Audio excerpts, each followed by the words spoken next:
Hello, my name is Andrew, you can call me Cookies, and today we are taking a look at each of the boss encounters within the dungeon's Sanguine depths, and figuring out how to play them as a healer. First up in the instance, we have Crixus the Voracious. Juggernaut Rush will target a random player and needs to be intercepted by as many other players as possible, so be sure to stand in the way of the charge to help soak the damage it will deal. Periodically, the tank will get hit by a vicious headbutt, which will deal a heavy amount of damage and knock them back, so keep them topped off for this hit.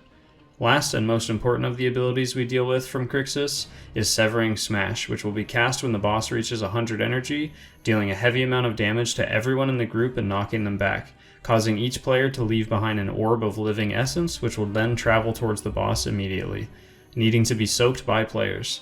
It will probably be best to allow the tank or another player with a major defensive or immunity cooldown ready to soak all of these, as they will deal a moderate amount of damage each time they are soaked. So use your external cooldown on whoever is soaking the majority of these orbs at this time. Executor Tarvold is the next boss and will target a random player with Castigate, which inflicts heavy damage to the player and all other players within the targeting circle, so be prepared to put plenty of single target heals into the debuff player. Periodically, the boss will summon a fleeting manifestation ad, which will pulse for a heavy amount of damage to the entire group until it is killed, at which point it will leave behind a large pool on the ground you will need to avoid standing in. The only other mechanics in this fight you can see here are avoidable, so it's important to understand the amount of damage that goes out during Castigate and while the fleeting manifestation is active. The third boss within the Sanguine depths is Grand Proctor Borrelia. Be sure to keep the tank topped off for iron spikes, and collect 3 to 5 orbs of light during Rite of Supremacy, which will deal less damage to each player based on how many orbs they've collected.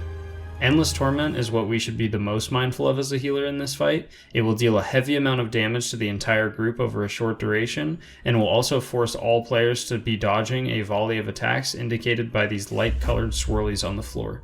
You will need to heal on the move, so you need to do your best to ensure that the group is topped off and ready before this ability goes off, and use what you can to heal players in the most danger as you dodge and move around the room.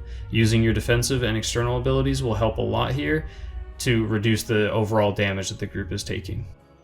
The last boss within the instance is General Call. Stay away from players targeted by Wicked Rush, and be sure that they are topped off for the moderate amount of damage they will take, and have healing cooldowns and defensives ready for Gloom Squall, which will deal lethal damage to all players who are not under the protection of the light bubble that is spawned by the player carrying the essence of Zerali.